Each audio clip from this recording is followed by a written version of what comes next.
arithmetic mean. If there are three numbers are in AP, then the middle term is said to be arithmetic mean between the others two.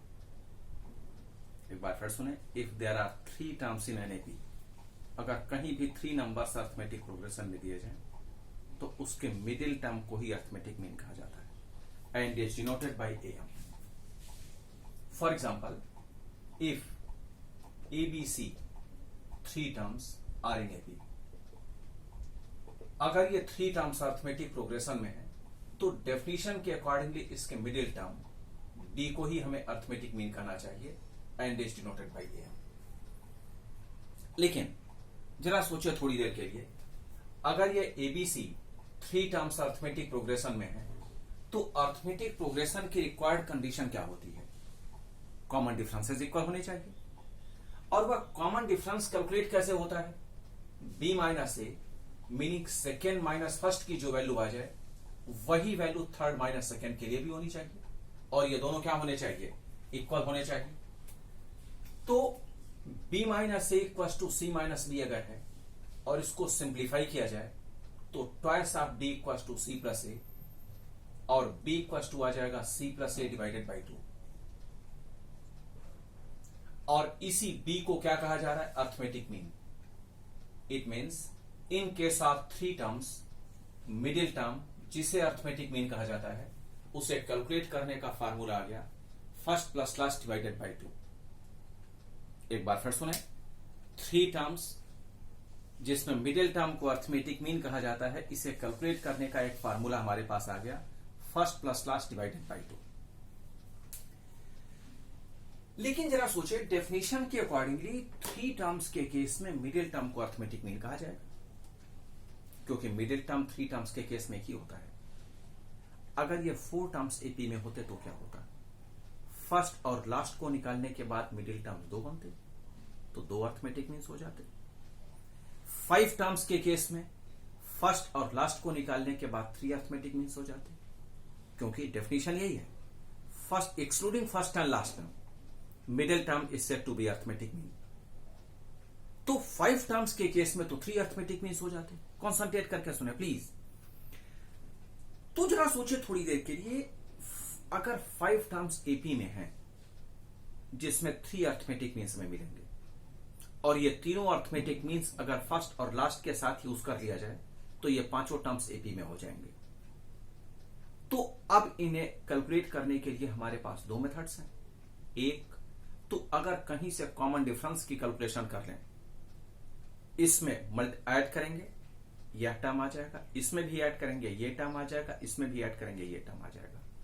क्योंकि AP बनाने के लिए हम previous term में constant term को add ही तो करते हैं. दूसरा तरीका क्या है कि हम थ्री टाइम्स अर्थमेटिक मीन का फार्मूला लगाएं क्योंकि हमसे थ्री अर्थमेटिक मीन्स पूछा गया. अब ये थ्री टाइम्स अर्थमेटिक मीन का फार्मूला लगाना कंपैरेटिवली लेंथी अप्रोच है. तो इसके लिए इजी अप्रोच हमारे पास क्या बना कि कॉमन डिफरेंस की वैल्यू कहीं से पा जाए. एक एग्जांपल से इसे और अच्छी तरह समझते हैं. मान ले किसी क्वेश्चन में कहा गया 2, 4, 6 आर इन एपी, या मैं कह दूं 2 arithmetic mean 6 are in AP. दोनों में कोई डिफरेंस है क्या? नहीं, कोई डिफरेंस नहीं है. डिफरेंस केवल इनके लिखने के तरीके में है. क्या? इस 4 को हमने जब कैलकुलेशन किया, 4 को कैलकुलेट किया तो इस 4 की कैलकुलेशन हमने कॉमन डिफरेंस 2 के बेस पर किया है और यहां इस अर्थमेटिक मीन के कैलकुलेशन हम किस बेस पर करेंगे? First plus last divided by 2 से करेंगे. दोनों केस में ये 4 ही आएगा. चेक करके देखें, दोनों केस में ये 4 ही है और दोनों केस एपी को बताता है. अर्थमेटिक मीन फिलअप करने के बाद भी एपी को बताता है और ये मिडिल टर्म भी बताता है एपी में. डिफरेंस क्या था? इसे कैलकुलेट करने के लिए हमने कॉमन डिफरेंस को यूज किया है और इसे कैलकुलेट करने के लिए हमने अर्थमेटिक मीन को यूज किया है. तो अगर हम चाहें तो अर्थमेटिक मीन के फार्मूले से इस 4 की कैलकुलेशन करें या कॉमन डिफरेंस के बेस पर इसकी कैलकुलेशन कर लें. बात तो एक ही है. जरा ध्यान देने वाली बात यह है कि ये सिंगल अर्थमेटिक मीन था, इसलिए ये कैलकुलेट करना और ये कैलकुलेट करना, दोनों में कोई डिफरेंस नहीं मिला। लेकिन अगर एक से अधिक अर्थमेटिक मीन्स होते तो ये अप्रोच शायद लेंदी होता, ये अप्रोच कंपैरेटिवली इजी होता। क्यों? अगर हम 3 अर्थमेटिक मीन्स यहां पूछ लें तो 3 टाइम्स फार्मूला आपको यही लगाना पड़ेगा। लेकिन इसमें कैलकुलेशन करने के लिए हम 3 नहीं, जितने भी पूछे कॉमन डिफरेंस ऐड करते जाएंगे, आगे के टर्म्स जितने हैं वो सब कैलकुलेट करते चले जाएंगे। यही मैं आपको बताना चाहता था कि सिंगल के अर्थमेटिक मीन के लिए आप कॉमन डिफरेंस के बेस पर उसकी कैलकुलेशन करें या अर्थमेटिक मीन का फार्मूला लगाएं। लेकिन एक से अधिक के लिए कॉमन डिफरेंस के बेस पर कैलकुलेशन करना कंपैरेटिवली इजी है। तो फिर कॉमन डिफरेंस हम कैसे कैलकुलेट करें, यही क्वेश्चन है। देखते हैं कॉमन डिफरेंस कैसे फाइंड करते हैं। एक topic, if there are n+2 terms in an AP, if n+2 terms in AP, हमने एक कोई सीक्वेंस लिया जिसमें हमने मान लिया n+2 टर्म्स अर्थमेटिक प्रोग्रेशन में है, और n+2 टर्म्स में हमने एक टर्म मान लिया b a और एक टर्म हमने लास्ट मान लिया b। टोटल कितने टर्म्स हैं? n+2। टोटल n+2 टर्म्स थे, इसमें से हमने 2 टर्म्स निकाल लिया। एक को फर्स्ट टर्म मान लिया a, दूसरे को b मान लिया लास्ट टर्म। तो अगर n+2 टर्म्स में से 2 टर्म्स निकल गए तो बचे कितने? n नहीं बचेंगे। 10+2 टर्म्स में से आपने 2 टर्म्स निकाल दिया तो 10 टर्म्स ही तो बचेंगे। सिमिलरली n+2 टर्म्स में से अगर आपने 2 टर्म्स a और b निकाल दिया तो ये बीच में जो टर्म्स बचेंगे वो क्या बचेंगे? n बचेंगे। और ये भी आप जानते हैं कि फर्स्ट और लास्ट को निकालने के बाद, क्योंकि ये पूरी सीरीज किस में है? एपी में है। फर्स्ट और लास्ट को निकालने के बाद जो बीच के टर्म्स बचते हैं उसे क्या कहा जाता है? Arithmetic mean. तो मीनिंग इस सीक्वेंस में n number of arithmetic means है, मीनिंग बहुत सारे अर्थमेटिक मीन्स हैं। अब हम जो बहुत सारे अर्थमेटिक मीन्स हैं तो बहुत सारे अर्थमेटिक मीन के फार्मूलेस की जरूरत पड़ेगी, कई बार लगाना पड़ेगा। वो क्यों लगाएं? उससे इजी कैलकुलेशन जरा देखें।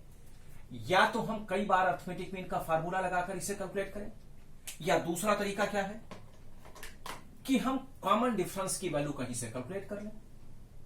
अगर कहीं से हम कॉमन डिफरेंस की वैल्यू फाइंड कर लेते हैं तो प्रीवियस टर्म में ऐड करेंगे, नेक्स्ट टर्म आ जाएगा जो फर्स्ट अर्थमेटिक मीन होगा। अगेन कॉमन डिफरेंस ऐड करेंगे तो इस सीक्वेंस का थर्ड टर्म आएगा जो सेकेंड अर्थमेटिक मीन होगा। अगेन ऐड करेंगे तो इस सीक्वेंस का fourth term, third arithmetic mean, and so on. जितने अर्थमेटिक मीन चाहिए हम सब कैलकुलेट करेंगे। हम इसी कॉमन डिफरेंस को सर्च करना चाहते हैं। देखते हैं टोटल इस सीक्वेंस में n+2 terms, first term a, last term b, तो n+2 टर्म की वैल्यू क्या होगी? बहुत सारे स्टूडेंट्स इसका सही आंसर जानते होंगे, बहुत सारे स्टूडेंट्स कंफ्यूज भी करते होंगे कि क्या लिखें। एक छोटे से एग्जांपल से और अच्छी तरह क्लियर करते हैं। एक कोई सीक्वेंस है जिसमें 10 टर्म्स हैं, एक कोई सीक्वेंस जिसमें 10 टर्म्स है, first term to last term 50, तो 10th टर्म की वैल्यू क्या होगी? इसमें भी कुछ स्टूडेंट्स को कंफ्यूजन होगी, इसे भी हटाते हैं। एक कोई सीक्वेंस जिसमें 5 टर्म्स है, first term to last term 10, तो 5th टर्म क्या होगा? क्या 10 नहीं होगा? एक कोई सीक्वेंस जिसमें total 5 terms, first term to last term 10, तो लास्ट टर्म ही तो 5th टर्म है, तो 10 नहीं हुआ। अब इसके पीछे वाला एग्जांपल चलते हैं। एक कोई सीक्वेंस जिसमें 10 टर्म्स है, first term to last term 50, तो 10th टर्म क्या हुआ? 50, क्योंकि 10th टर्म ही तो लास्ट टर्म है। अब इस क्वेश्चन पर चलते हैं। एक कोई सीक्वेंस जिसमें टोटल n+2 टर्म्स हैं, first term a, last term b, तो n+2 टर्म क्या होगा? n+2 टर्म की मीनिंग लास्ट टर्म और 1b है, क्योंकि ये मैंने आपको बता रखा है कोई भी सीक्वेंस अगर है कितने भी टर्म्स तक का, तो जो उसका लास्ट टर्म होगा वही उस टर्म को डिफाइन करता है। जैसे अगर किसी सीक्वेंस में n टर्म्स है और लास्ट टर्म हमने लिख दिया l, तो जो nth टर्म है वही l है। सिमिलरली जो n+2th टर्म है वही लास्ट टर्म है और वही b है। अब n+2th टर्म को हम डिनोट किससे करते हैं? an+2। According to example this is equal to b। n+2th term b के इक्वल है, क्योंकि यह भी बता रखा है मैंने, जिस भी टर्म को आपको डिनोट करना है a के साथ उसे मिलाते हैं। तो अब n+2th टर्म का ab में फार्मूला क्या होगा? a plus n-1 into D होता है, तो n+2 - 1 into d equals to b। अगले स्टेप में हम लिखेंगे n+1 into d equals to b minus a, therefore d equals to b minus a divided by n+1। जिस कॉमन डिफरेंस को सर्च कर रहे थे वह पा चुके हैं, b minus a divided by n+1। कौन क्या है वह देखें। इसमें b क्या है? d तो कॉमन डिफरेंस ही है, b क्या है देखें, b means last term. a क्या है? a फर्स्ट टर्म है। n क्या है? n number of arithmetic means है।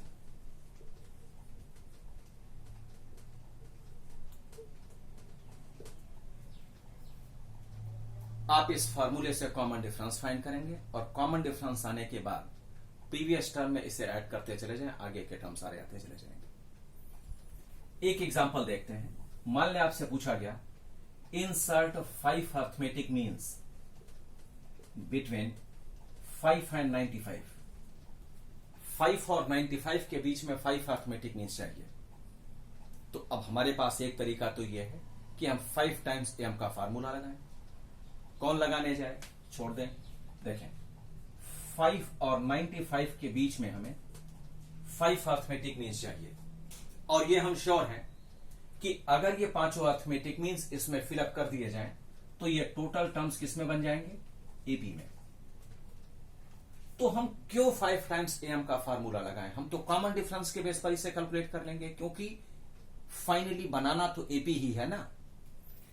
तो कॉमन डिफरेंस कैलकुलेट करने का फार्मूला तो हमारे पास ये है। इसमें b क्या है?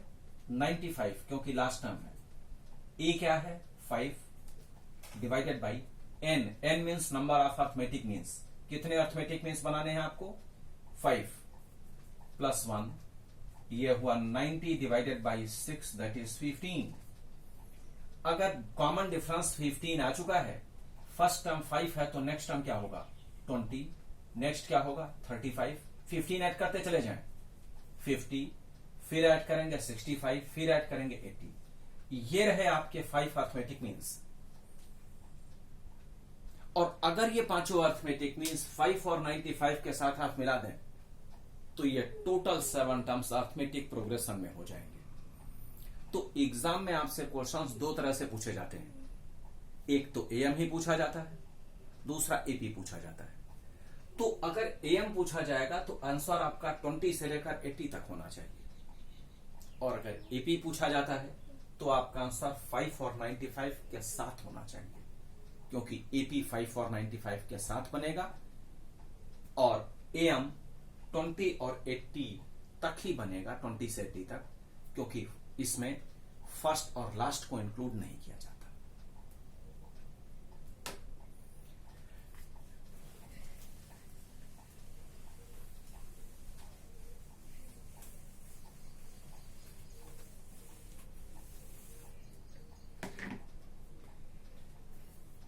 कुछ क्वेश्चंस अर्थमेटिक प्रोग्रेशन के बनते हैं रिप्रेजेंटेशन ऑफ टर्म्स के बेस पर। तो पहले इसे देख लेते हैं, उसके बाद एक क्वेश्चन से क्लियर करते हैं। Representation of terms in AP.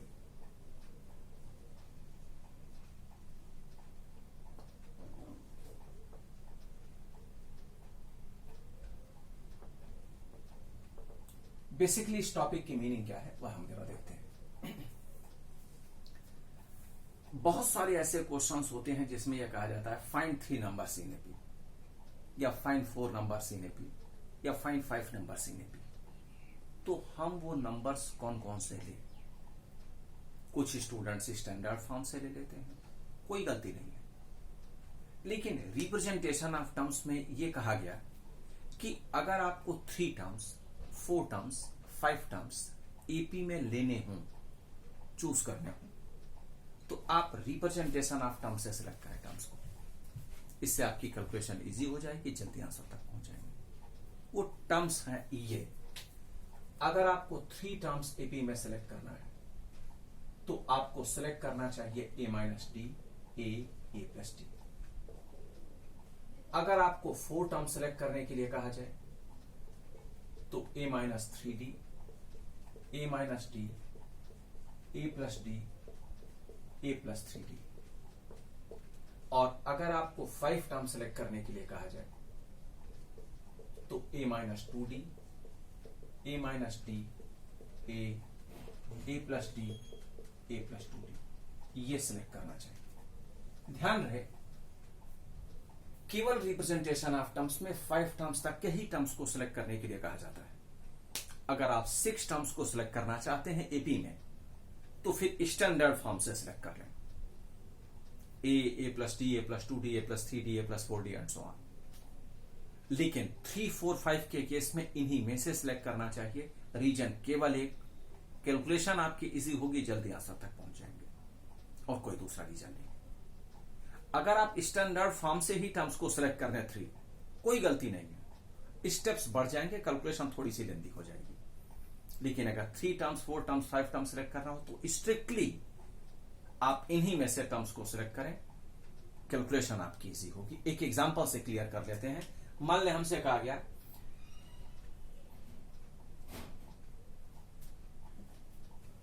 if 3 numbers whose sum is 27 are in AP, if 3 numbers whose sum is 27 are in AP and sum of their square is 443, find the least number।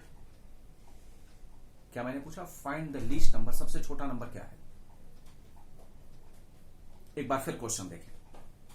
मैंने कहा 3 numbers whose sum is 27 are in AP, तो meaning arithmetic progression में हमें 3 terms चाहिए। 3 terms whose sum is 27 are in AP. हमने मान लिया let a minus d, a plus d be the 3 terms in AP। According to question इन तीनों का एडिशन क्या होना चाहिए? 27। तो अगर इन तीनों का एडिशन 27 है, माइनस टी प्लस टी एक दूसरे से cancel, 3a equals to 27, a equals to 9। ये आपका आ गया। अगला स्टेटमेंट क्या था? Sum of their square is 443। जिन 3 टर्म्स को आपने सिलेक्ट किया है उनके स्क्वायर्स का सम 343 होना चाहिए। मीनिंग a माइनस डी का स्क्वायर प्लस a का square plus a plus D का होल स्क्वायर इक्वल्स टू 443। तो अब अगर इनके स्क्वायर्स को हम यूज करें तो a square plus D square minus 2ad, a plus D की होल स्क्वायर की आइडेंटिटी के बेस पर, plus a square plus a plus B whole square की identity equals to 443। Minus 2ad plus 2ad एक दूसरे से cancel, a square 3a square plus 2d square equals to 443। a की value हमने calculate कर रखी है 9, तो 9 का स्क्वायर इंटू 3, 9 का square 81 into 3 243 plus 2d square equals to 443। एक बार चेक कर लेंगे। a की वैल्यू है 9, 9 का स्क्वायर 81, 81 इंटू 3 243 आएगा। 2d square equals to 200, therefore d square equals to 100 and d equals to plus minus 10। a और d की वैल्यूज अगर आप पा चुके हैं तो आप इन 3 टर्म्स को बता सकते हैं क्या क्या है। अब जरा देखें, इफ d इक्वल्स टू 10 तो a माइनस टी की वैल्यू क्या होनी चाहिए? a तो 9 है, पहली वैल्यू क्या होगी? -1, दूसरी वैल्यू 10 और तीसरी वैल्यू 19। चेक करके देखें। And if d equals to -10 then first term a minus d minus minus plus हो जाएगा 19 10 माइनस 1। लेकिन हमसे इस क्वेश्चन में तीनों टर्म्स नहीं पूछे गए, हमसे तो पूछा गया केवल लीस्ट वैल्यू। तो लीस्ट वैल्यू चेक करें क्या है इस क्वेश्चन में, -1। दोनों तरह के केस में -1 ही आएगा, इज द करेक्ट आंसर। यह भी पूछा जा सकता है इसमें मिडिल वैल्यू, यह भी पूछा जा सकता है बड़ी वैल्यू, मैंने पूछा था लीस्ट वैल्यू। पैटर्न यही है सॉल्व करने का। आप देखें किस तरह से यह सीक्वेंस सेट होता चला गया। 3 टर्म्स सम 27, एक ही स्टेप में 1 = 9 आ गया, स्क्वायर किया कैंसिल हो गया, स्टेप आ गया। कैलकुलेशन इसकी इजी है कंपैरेटिवली। अगर आप कहीं a + t a + 2d select कर रहे होते तो शायद ये कैलकुलेशन इतनी इजी नहीं होती, कैलकुलेशन लेंदी हो जाती। तो जब भी आपको 3 टर्म्स 4 टर्म्स 5 टर्म्स सिलेक्ट करने के लिए कहा जाए एपी में, तो आप रिप्रेजेंटेशन ऑफ टर्म से ही टर्म्स को सिलेक्ट किया करें। कैलकुलेशन इजी होगी, जल्दी आंसर तक पहुंच जाएंगे।